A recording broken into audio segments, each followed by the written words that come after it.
CCTV ஃபுட்டேஜ்ல பார்த்ததை வச்சு guess பண்ணா இந்த ஏரியால தான் எங்கேயோ அந்த ஆம்னி வேன்ல வந்தவனுங்க குழந்தைங்களை கொண்டு வந்திருக்கணும்.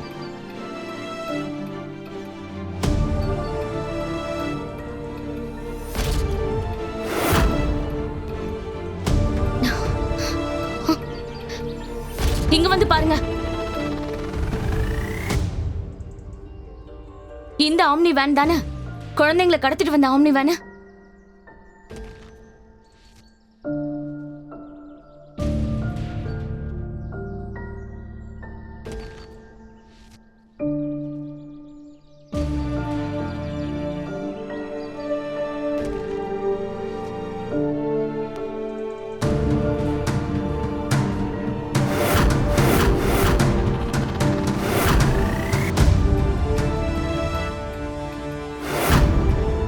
எஸ், கன்ஃபார்மா இதே வேன் தான்.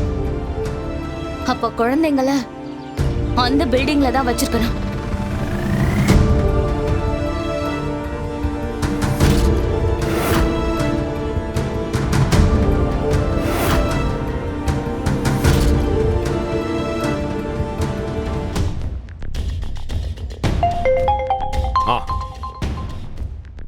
ரேஷ்மா, நானே உனக்கு கால் பண்ணலான்னு இருந்தேன். நல்ல வேலை நீயே பண்ணிட்ட. என்ன விஷயம் சொல்லுமா? இப்ப நீ அங்க இருக்க? அப்பா, அந்த ஆம்னி வேன் இருக்கிற இடத்த பார்த்துட்டோம். ஓகே. அந்த இடத்துக்கு கொஞ்சம் தூரத்துல தான் நிக்கிறோம்.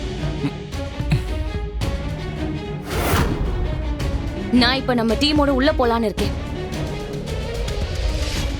குழந்தைங்களை எனக்கு தெரிஞ்ச அந்த பில்டிங்குள்ள தான் வச்சிருக்கணும். ரேஷ்மா, கொஞ்சம் அவசரப்படாதமா. நில்லு. என்னாச்சுப்பா? நீ இருக்கிற இடத்துல குழந்தைங்க இல்லாம கூட இருக்கலாம்ல. என்னப்பா சொல்றீங்க? ஆமாமா, நாம நினைச்ச மாதிரி அந்த வர்மா நம்மள டைவர்ட் பண்றதுக்காக இதெல்லாம் செய்யல. அவன் வேற ஏதோ ஒரு பிளான் வச்சிருக்கிறதா அயலி சொன்னான். எதுக்கும் நம்ம அயலி கிட்ட ஒரு வாட்டி போன் பண்ணி பேசிட்டு அப்புறம் எந்த முடிவா இருந்தாலும் எடுத்துக்கலாம். சரியா? என்னப்பா பேசுறீங்க? உள்ள குழந்தைங்க இருந்தாங்கன்னா என்ன பண்றது? இப்போ டைம் வேற இல்ல. ரேஷ்மா, எனக்கு புரியுது. ஆனா நம்ம அவசரப்பட வேணாம். சரியா? இங்க பாரு, வர்மாவை பத்தின விஷயம் எல்லாம் நியூஸ்ல வந்துருச்சு. அதனால அந்த வர்மா அலர்ட் ஆயிருப்பான். நம்ம டிபார்ட்மெண்ட் மேல அந்த வர்மா சரியான கோவத்துல இருப்பான். இருக்கிற கோவத்துல அவன் என்ன வேணாலும் செய்வாமா. நாம ஒவ்வொரு ஸ்டெப்பையும் ரொம்ப அலர்ட்டா தான் எடுத்து வைக்கணும். என்னப்பா இது? நான் பக்கத்துல இருக்கேன். இந்த நேரத்துல என்ன கன்ஃபியூஷன்? ரேஷ்மா, நான் சொல்றது கொஞ்சம் தயவு செஞ்சு கேளுமா. இங்க பாரு, நான் அயலி கிட்ட பேசிட்டு வரேன். அது வரைக்கும் நீ எதுவும் செய்யக்கூடாது. கொஞ்சம் வெயிட் பண்ணு ப்ளீஸ்.